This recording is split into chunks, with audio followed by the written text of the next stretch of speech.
Hey, welcome back. Design elements and principles. For those of you who don't know, we just got pushed back by 15 minutes. There was a severe weather drill after the fact, but it's good that they're doing it.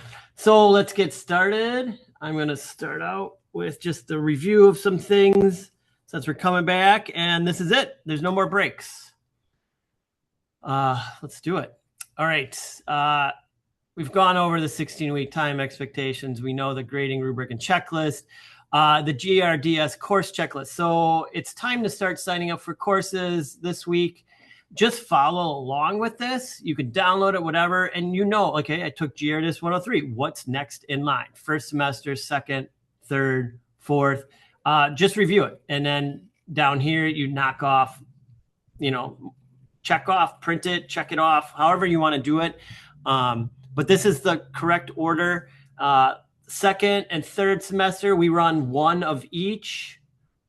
Fourth semester, as of now, we're running fall and spring splits just due to enrollments. But you should be fine. So just basically sign up for the next course based on what you've already taken. And if you have questions, reach out to me. I can tell you exactly what you should take next. My big concern for people is don't take more than you should take, meaning if you're struggling with courses, just take one and then build up to two. If four is too many, four is a lot, five's a lot. Take only what you can take to make sure that you're passing and that you're learning. If it takes you a little bit longer, it shouldn't be a big deal. It's a course, but you don't want to fail. You need to be able to drop, or you don't want to fail it if you don't have to. So, all right, there's that. Now, 8, 9, 10, and 11. We're starting 11.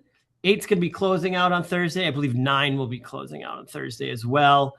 I can't check the dates on this side. I might be able to check them here. Nope, it's set up on student preview. So just make sure if you have anything that you're looking to get it turned in. All right, session 11. How do we start it? We start it with our attendance, find out a little bit about graphic design and terms and stuff. So what is a serif in typography? Man, I'm just looking this over. Blackboard got a graphic update in a bunch of spots. I kind of like it. It's looking good. They moved some things around. This is the first time I'm seeing it, so it must have happened over break. A serif, what is a serif in typography? A decorative stroke on letters. That's it. Kapow.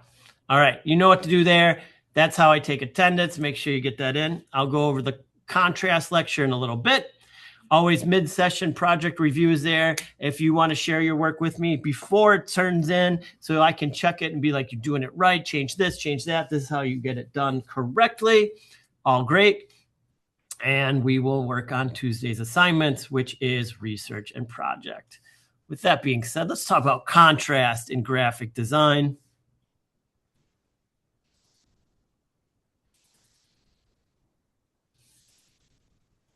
Hello. Oh, it's like my computer was on spring break as well. Running a little slow. All right, let's jump on in. Zoom in. Totally was on spring break.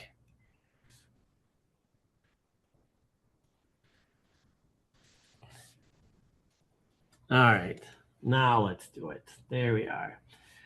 All right, contrast. Black and white. There's your lesson on contrast. There's black and white. They contrast. No, not at all. It involves a ton of different things.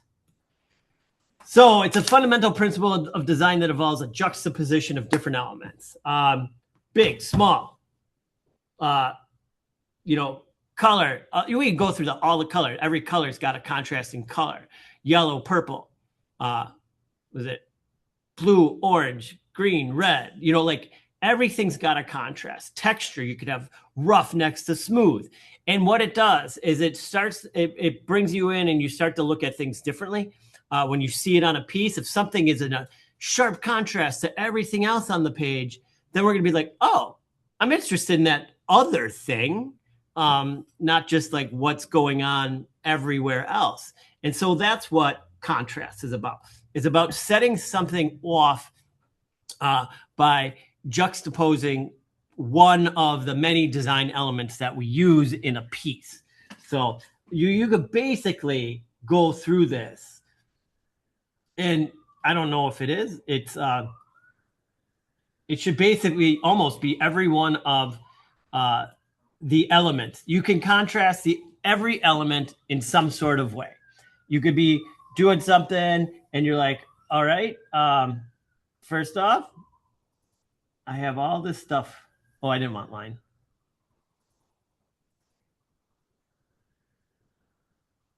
We have all this stuff.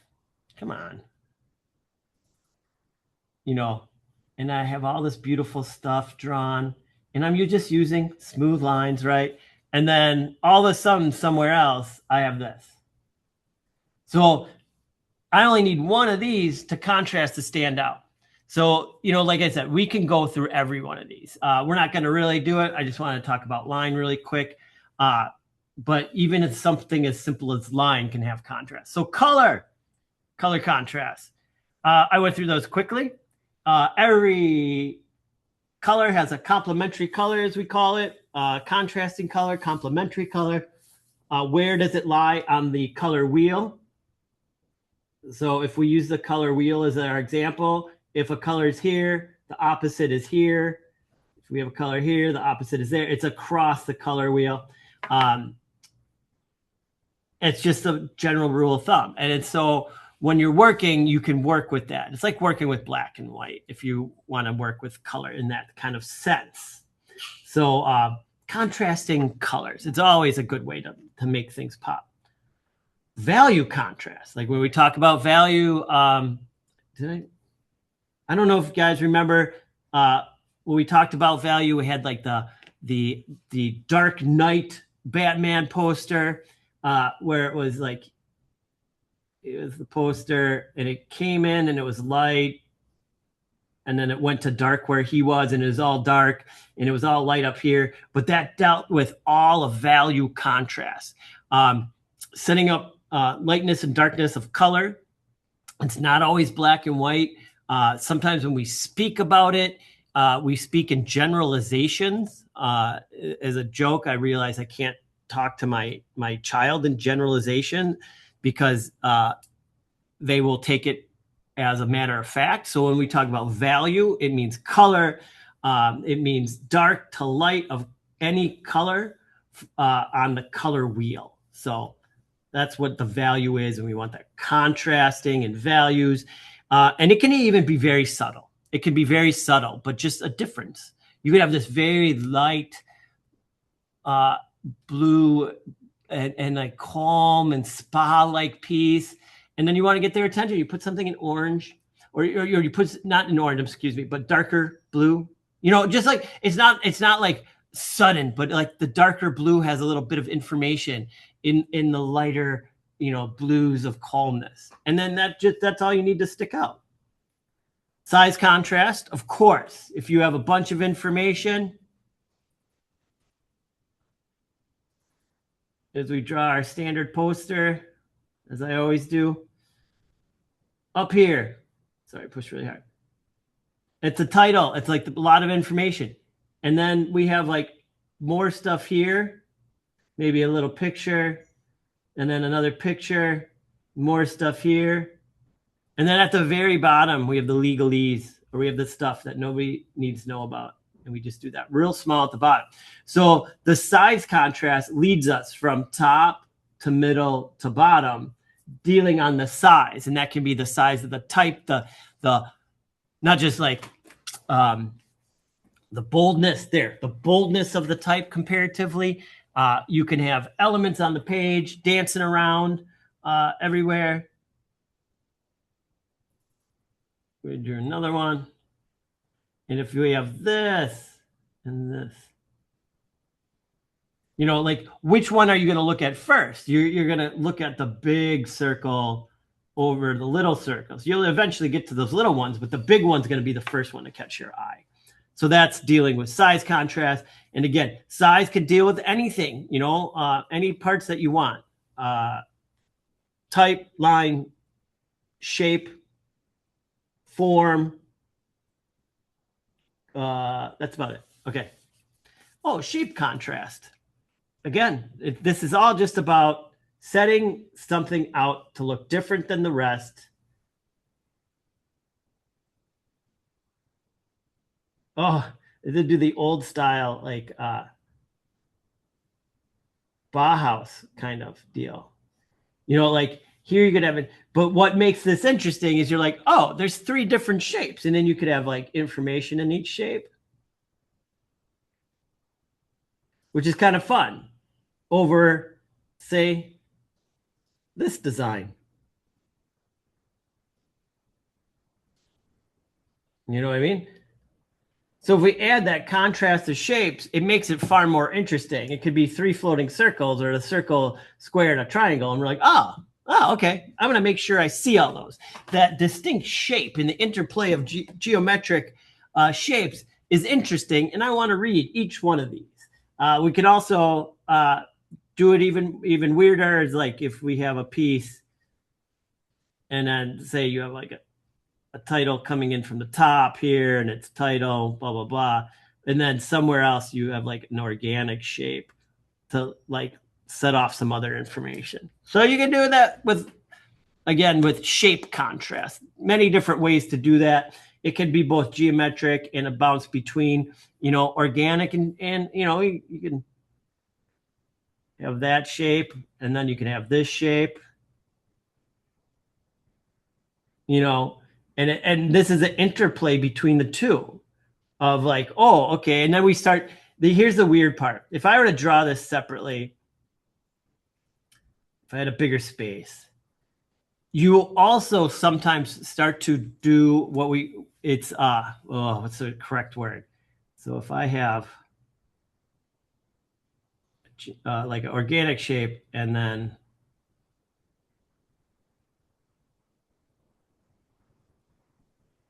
we also start to put somewhat of an emotional story behind the shapes as well, especially when you get crazy like this pointed object next to like a real, like you almost start to tell a story with that contrast in your head as well. So you got to think about that when you're contrasting some of these shapes, and you have something that's really, you're like, okay, how does that make people feel? And how does this make people feel? Like, what's that difference? And how does that help me tell my story for my visual that I want to get people's attention for? So shape contrast can actually do way more than just be interesting. You can actually help tell that story. I mean, because you know what I did? I drew this one, and I was like, this looks like a character. Like it was its feet, and he's about to jump in the puddle. Like I was like, I started to give that guy a personality, and it's just some lines. Just some lines on a page. And what am I doing? Giving it personality. But that's what we do. Texture. We can have that really clean, the really clean piece. And you could do, like if I had like a 2-pager, and this side was like, just really, and we have some information, and it's just, it would be like pure white with text. And then this side is like, and I have a collage of like craziness, but it tells a story. You read this, and then you look over here. I'm using texture contrast. We go up like a very plain and simple page next to a composition of all, whatever we were talking about. And it was a collage of that. You can do the simple ones where it's smooth next to rough, shiny next to matte, like all these kind of things where if, if you had like an orb and it was shiny and it was showing, what's around it in whatever sort of way. And then the text was just real flat next to it. Like that's that juxtaposition, that change of like, oh, I look at one thing and it really draws my eye in, but then it leaves me alone to read the other thing a little bit more nicely. Typography. This is probably the number one way you can use it. And this is the number one way you can screw it up. This is something that I mentioned like constantly, and I have it's mentioned in the grading rubric of we have stuff where we talk about don't use bold body copy. Don't use all caps body copy. Why? Because it kills the sense of hierarchy and contrast. If everything is bold and capitalized, then there's nothing to tell me what's more important than the next thing. As you can see, just simply with this, it doesn't take much. Bold next to not bold. If I remember right, it's been a couple years. This type is even the same size. If it's not the same size, it's like a half a point bigger, which isn't very much. That'd be saying like, I don't know, a quarter inch bigger. It's not that much. But because it's bold and because of the way I have it typeset, this states this is the important header. Read this first to find out more, and to find out more, you read what's below it. That's how we do it.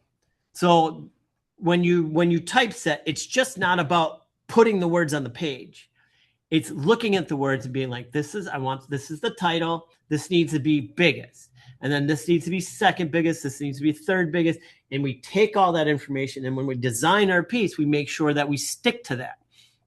What do we want people to read and see first?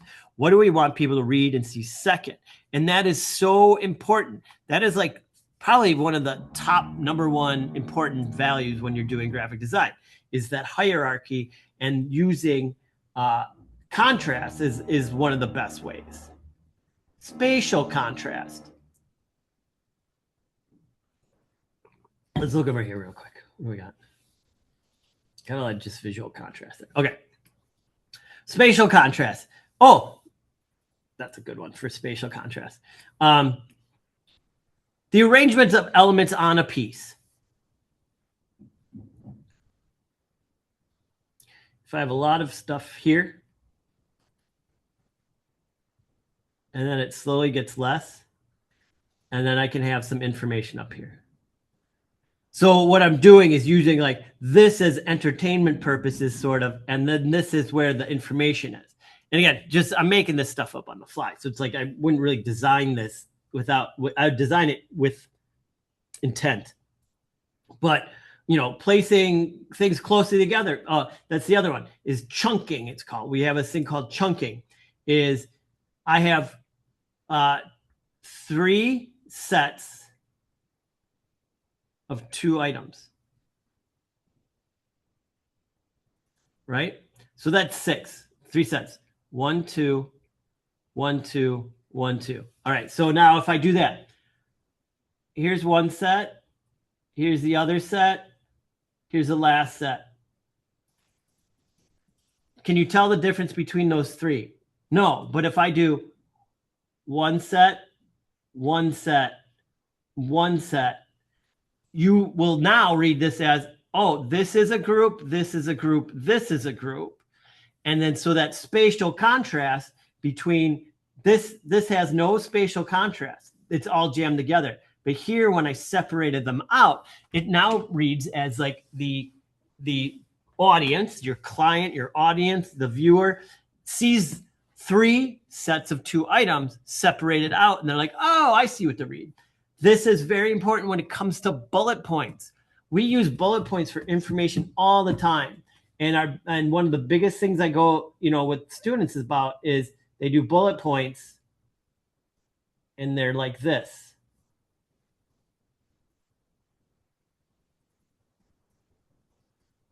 And then you can't tell. You're like, okay, that just looks like a paragraph with a bunch of dots next to it. And it should be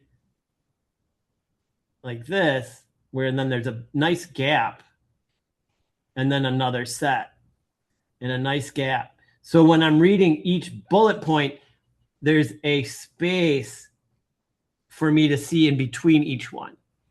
So big stuff there. Temperature. This goes with color. Warm and cool. How do we play with those? Black and white versus color. You can do that as well. There's a ton of fun stuff you can do with temperature. And there's warm grays, there's cool grays.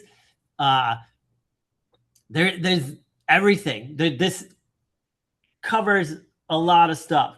And if you warm to cool, there's so much you can do, so much play you can do there. There's warm.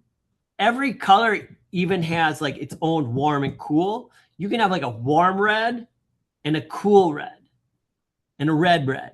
So like you can even do it within one color and really get some real subtle and beautiful things to happen.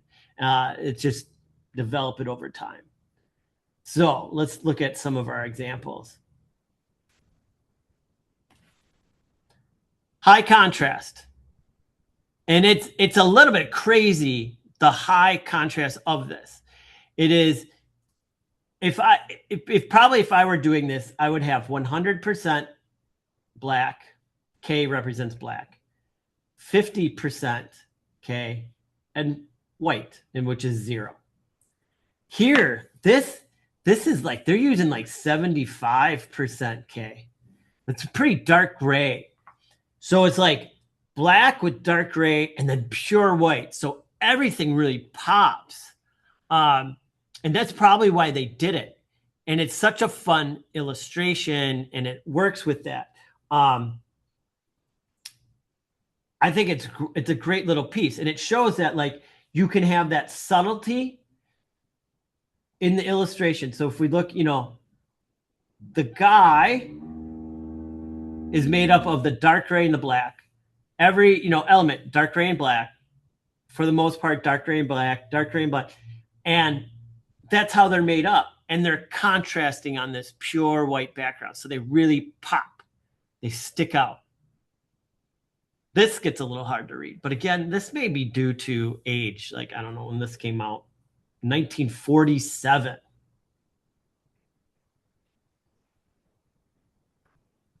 Here's one. I'll show you this right now.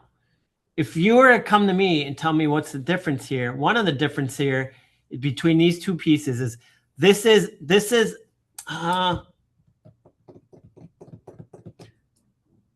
it's tough to call it. This is like almost like a warmer, yellowy gray, warmer gray.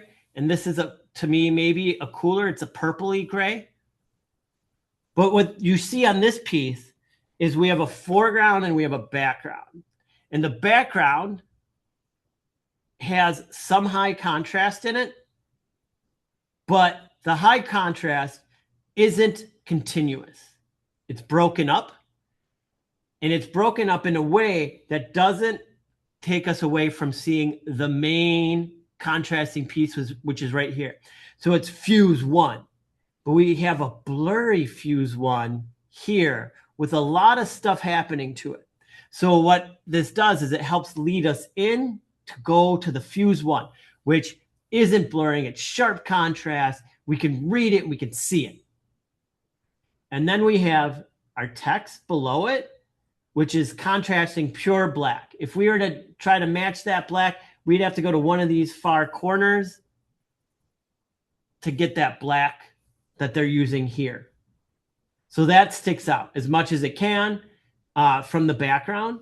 Gets a little muddy right there, but it works. And then what did they do? The final information. And this deals with value contrast, typography contrast, and size contrast. So 3 of them are going on here. So we have big text, medium text in a different color to contrast, and then the smallest text down here.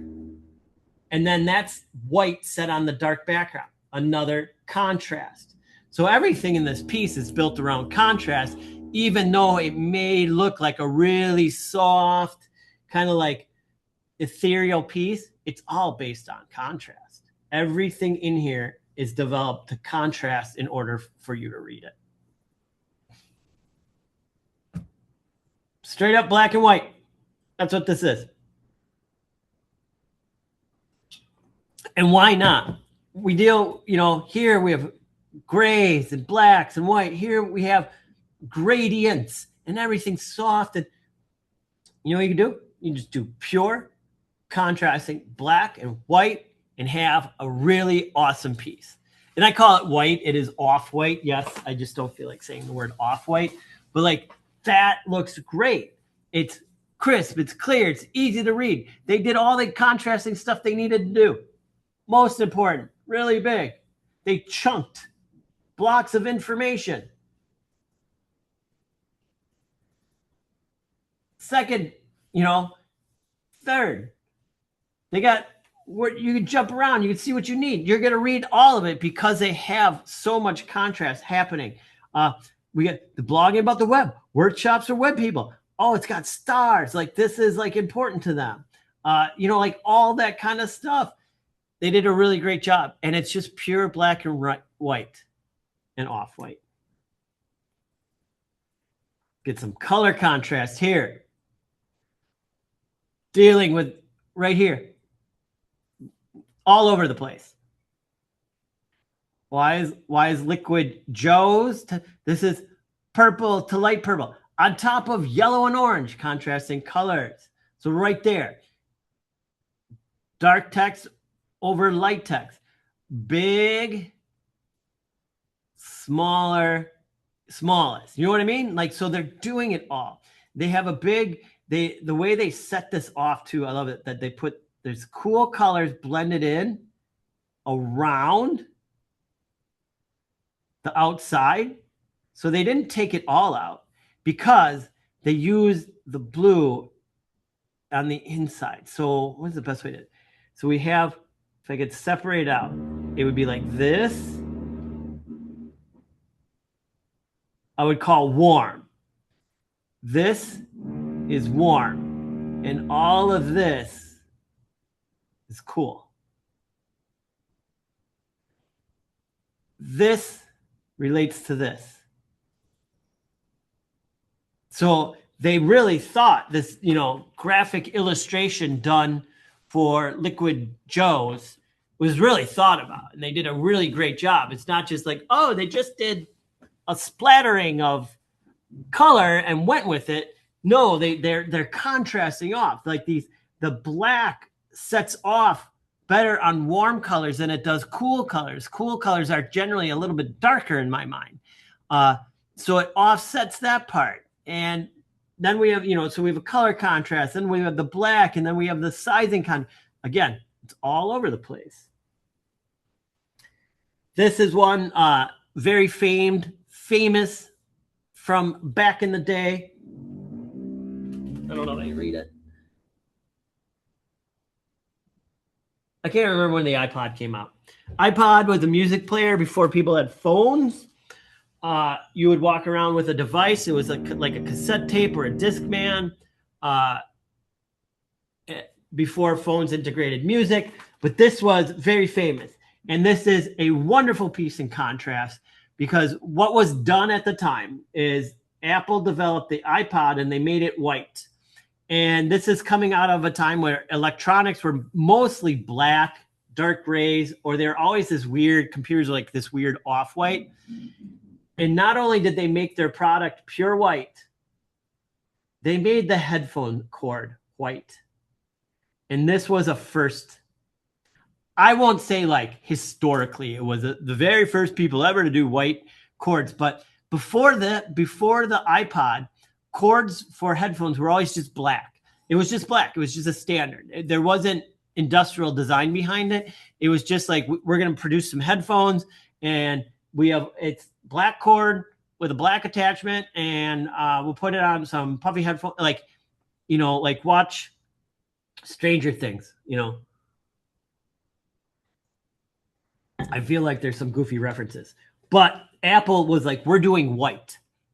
And what that ended up allowing is them to develop a whole contract. So the white headphones became a status symbol is one thing, but then they were able to take this ad and they're like, we're going to do a bright background.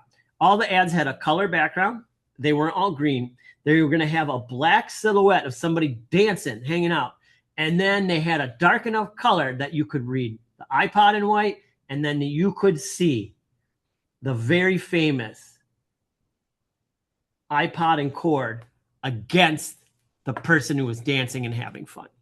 This was killer. You used to see these everywhere. This poster campaign was everywhere for a couple of years. You couldn't get away from it. And it's all based on contrast. There you go.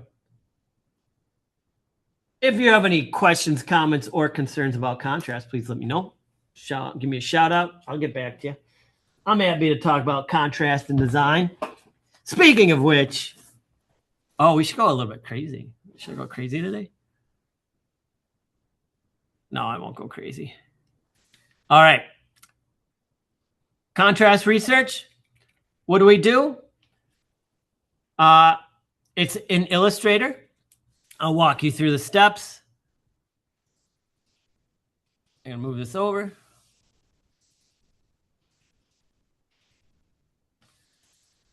And we need to create a new file. It will be 16 tab 9.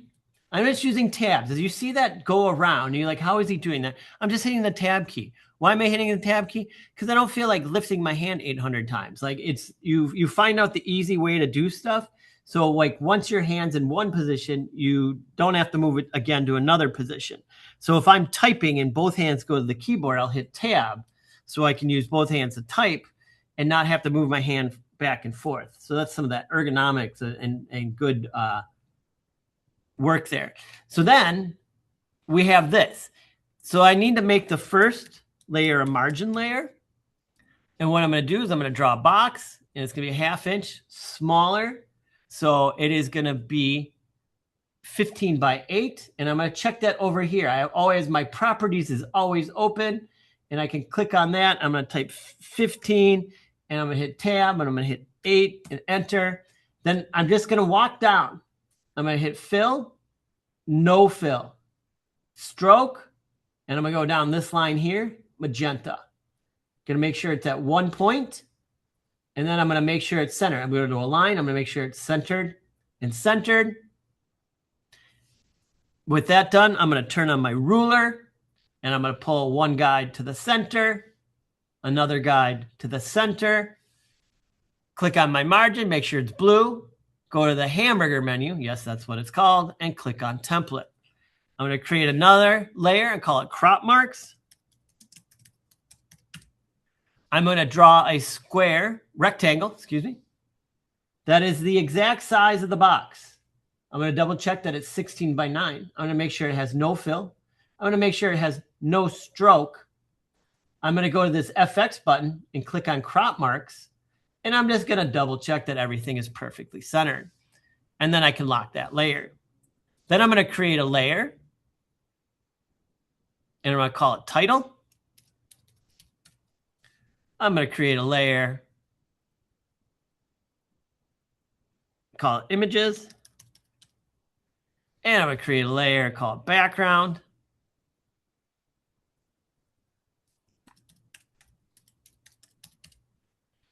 And there we are. That's how we set up the document. And we put in our title. We label everything. We make sure it's the right sizes. And we work from there. I'm just watching the time. I want to make sure we get to the contrast project. And then we look up our items. Some things I want to make sure we're all doing when we do this, because you've done this now a lot of times, right? We've been doing this a lot. I don't know if I always need to go through it exactly, but when you're looking for your images, and let's say best book covers of 2025. Look at that. Best book covers. I can click on that, or I'm going to go back one, and I'm going to go to images, tools, size, and large. Please make sure you're looking for large images. And then we're looking for contrast. What? Like right away. Look at this. Huh? That one in the middle. The retreat. That's perfect. And I can crop that out. Or I can look for the retreat book.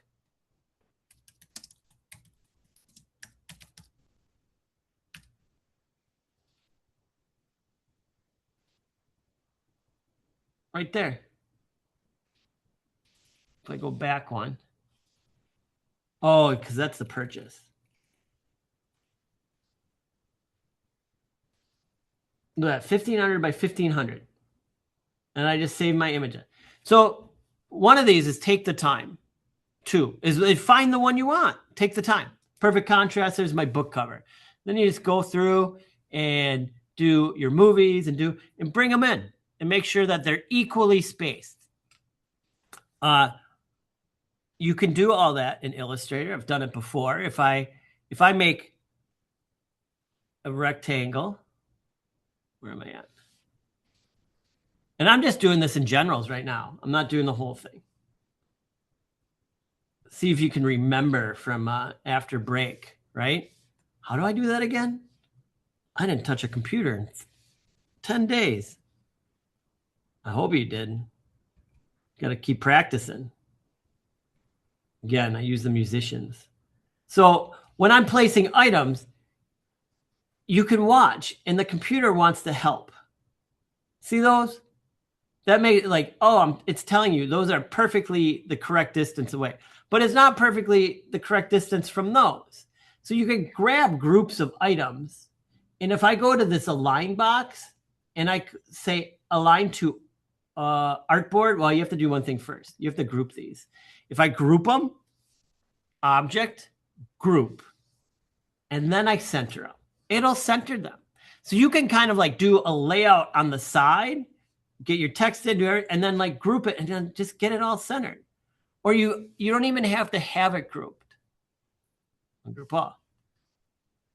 Even if these were kind of off to the side, when you're done, you just kind of click and drag everything, and it's going to show you where the center is, no matter what's going on. You can even have text in there. So like, we make sure that we're aligning things. We're making sure things are centered up right, that we have equal spaces between items, and we make sure that we're cropping correctly. I will actually bring in that piece because cropping in Illustrator is a little bit different. And I just want to double check that everybody remembers how to do it. So I'm going to save my image as, or you can copy image. I'm going to save my image to the desktop.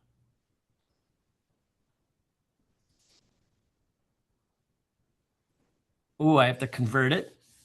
So I will open Photoshop.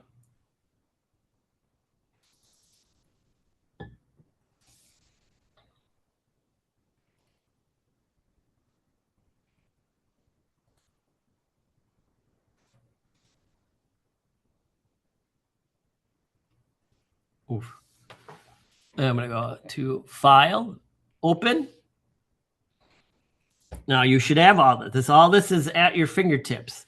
And I'm going to go to on my computer. I don't want that. I want desktop. There. Open. And I'm not even going to do anything. I'm just going to go to right to File, Export, Export As. And I'm just going to go JPEG and just be done. Export. I'm not going to change anything. Then when I drop it into Illustrator, I'll crop it. So I want it to be on Images, File, Place, JPEG, Place. It's super huge. So I'll scale it. And that is hidden underneath my rotate. And I'm just going to hit 25. It's just a starting point. Why do I do that? Just type 25. It's easier than me than like grabbing the corner, holding shift, making it smaller, grabbing it, making it smaller, grabbing it. It just sets me off on the right foot, like quicker. I can just click two things and type in a number rather than a whole bunch of movement. Then I'm going to draw a box on top of it. All right. The box can be any color, anything you want. The box is on top, the image in the back. I'm going to grab and select both of those. Go to Object, Clipping Mask, Make. And there you have it. That's how you do that. Click on both items, Object, Clipping Mask, Make. You do any shape you want. Any shape in the world can be a clipping mask. And that's the fun part. I could draw the most organic, weird shape and have that be a clipping mask in Illustrator. So it's a lot of fun. So that's how you do that. Just a little review for that. Now, let's check out the project.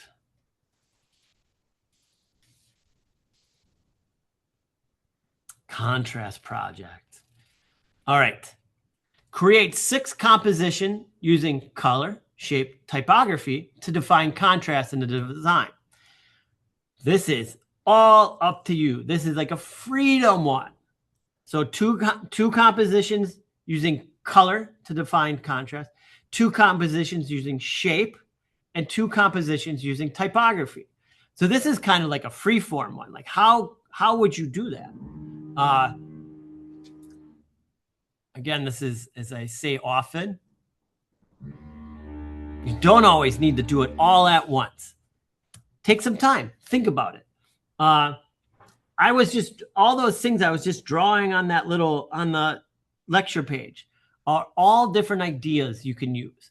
The color can be really abstract, whatever you want to do, shapes, lines, whatever, but it should be contrasting color. What's the difference in shape?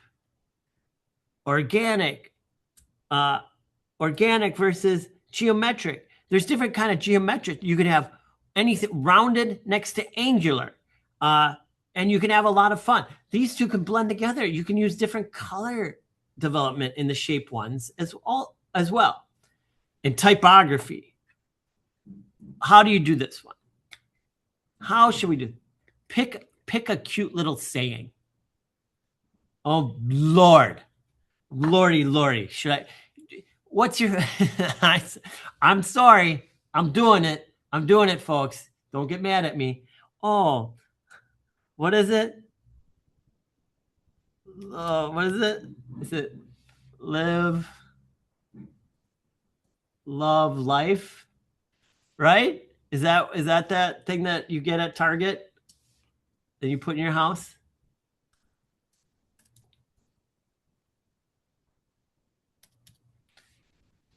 And then so you make these bigger, and you're like, okay, what can I do to make these contrasty? You know, like as simple as it is, like, oh, well, I'll just make this one bold. You know, like there's contrast in typography. You make this one script.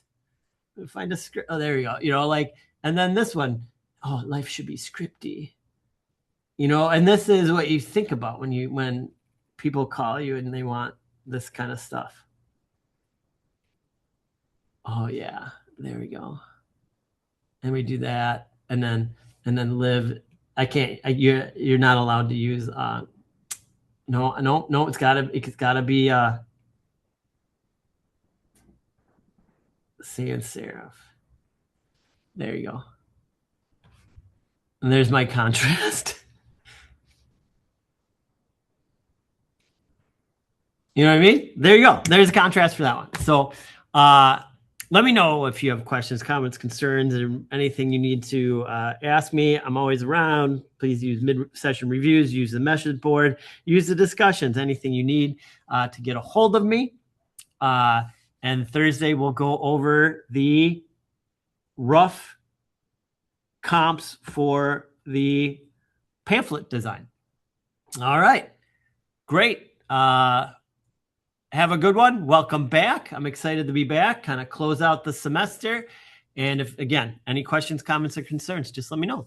All right. Take care. Bye-bye.